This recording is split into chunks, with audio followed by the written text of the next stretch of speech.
Assalamualaikum warahmatullahi wabarakatuh. Pada kali ini kita akan belajar tentang jaringan saraf tiruan dengan model perseptron. Sebelumnya kita juga sudah belajar mengenai model delta rule pada jaringan saraf tiruan atau disingkat JST.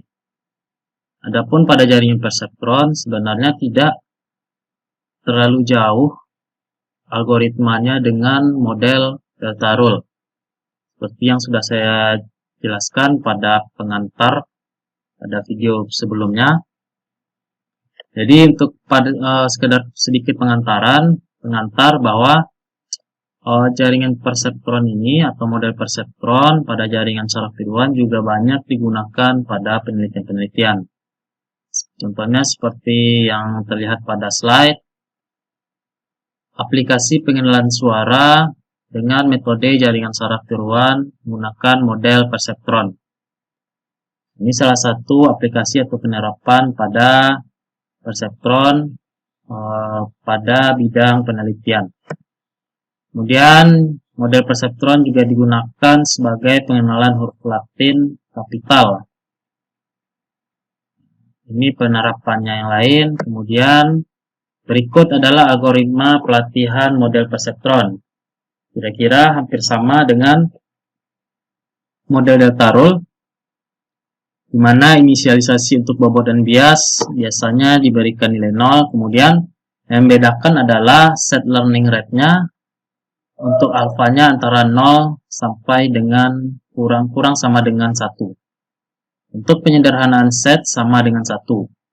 Sedangkan nilai threshold itu digunakan atau disetting untuk fungsi aktivasi.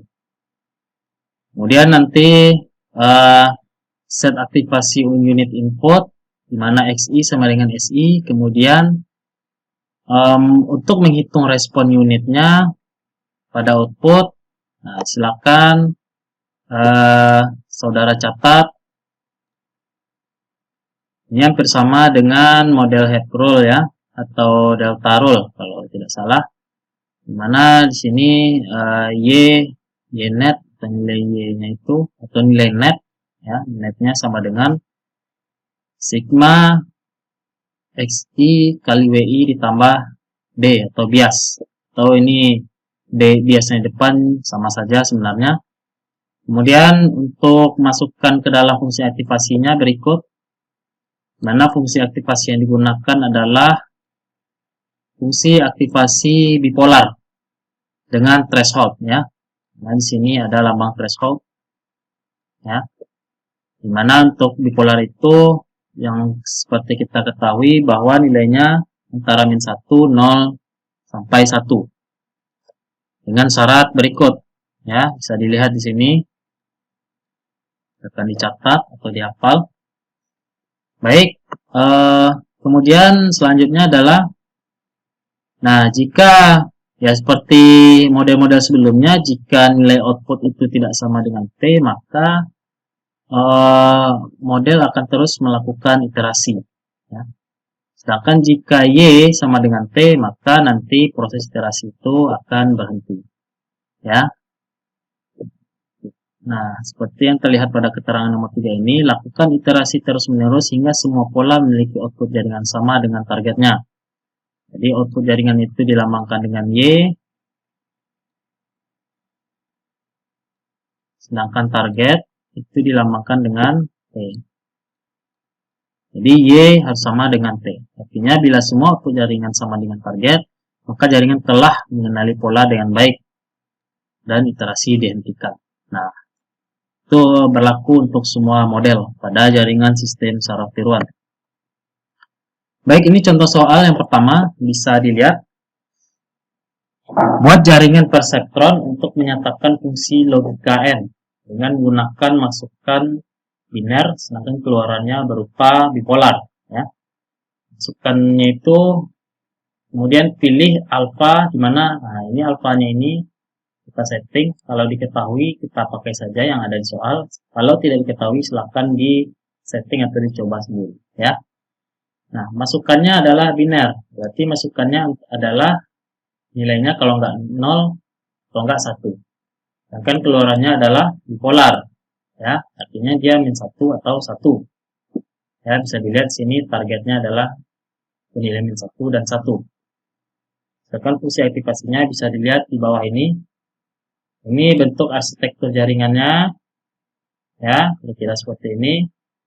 Sudah pernah kita bahas pada pertemuan-pertemuan sebelumnya. Sedangkan ini fungsi aktivasinya beserta dengan syarat-syaratnya, ya.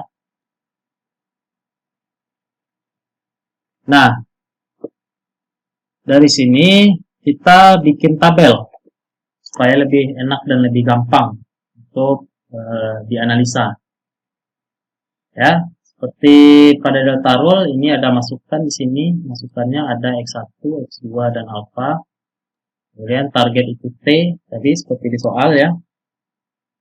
Ini adalah soal. Nah, ini untuk iterasi pertama, ya, untuk iterasi pertama. Di sini kita hitung nilai netnya. Jadi nanti yang akan kita bandingkan adalah bahwa nilai output ini harus sama dengan target. Kalau tidak, iterasi akan terus berlanjut. Tuh, artinya jaringan belum mengenal polanya dengan baik. Nah, kemudian dari sini bisa kita lihat, ya, perhitungan yang sama untuk perubahan bobot. Silakan nanti saudara hitung sendiri. Kemudian untuk bobot baru sama, ya, silakan dihitung sendiri. Bobot ini nanti yang digunakan untuk iterasi-iterasi berikutnya, ya. Dari sini bisa kita lihat bahwa nilai output ini dari data 1 sampai data 4 itu masih berbeda, ya. Maka iterasi berlanjut ke iterasi kedua. Nah, dari iterasi kedua kita lihat nilai outputnya itu ternyata masih berbeda dengan target, ya. Dan untuk net, kemudian net, perubahan bobot, bobot baru, dan lain sebagainya, itu silakan kalian hitung sendiri. Caranya sama dengan model-model sebelumnya, atau dengan cara-cara sebelumnya. Nah, kemudian karena tidak sama pada iterasi kedua, kemudian lanjutkan pada iterasi ketiga. Ternyata pada iterasi ketiga, nilai output ini masih belum sama dengan target. Artinya, masih belum jaringan belum mengenal polanya dengan baik. Sehingga iterasi berlanjut ke iterasi keempat, ya. Pada iterasi keempat ternyata masih belum sama, sehingga iterasi berlanjut ke iterasi kelima. Pada iterasi kelima ternyata masih belum sama juga, ya. Maka kita lanjut ke iterasi keenam. Pada iterasi keenam, nilai output masih belum atau tidak sama dengan target. Maka kita lanjut ke iterasi berikutnya, yaitu iterasi ketujuh. Pada iterasi ketujuh terlihat di sini data pertama dan data kedua itu pada output hampir sama dengan data pertama dan data kedua pada target. Namun data ketiga untuk data keempat untuk output dan target masih belum sama. Sehingga iterasi dilanjutkan ke iterasi 8. Ya. Pada iterasi 8 ternyata jaringan hampir mengenali polanya dengan baik. Tinggal data kedua yang belum sama antara nilai output dengan nilai target. Sehingga kita sampai ke iterasi 9, barulah output nilainya sama dengan target.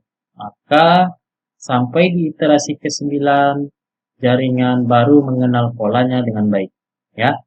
Dan di sini juga bisa dilihat bahwa nilai bobot barunya untuk W1 itu adalah 3, sedangkan di W2-nya adalah 2, dan bias barunya adalah -4. Ya. Saya rasa sampai di sini bisa dipahami bahwa pada dasarnya adalah untuk semua model yaitu mendapatkan nilai output sama dengan target. Artinya agar jaringan bisa mengenal pola dengan baik. Kemudian untuk nilai bobot dan bias yang baru juga harus sama. Ya.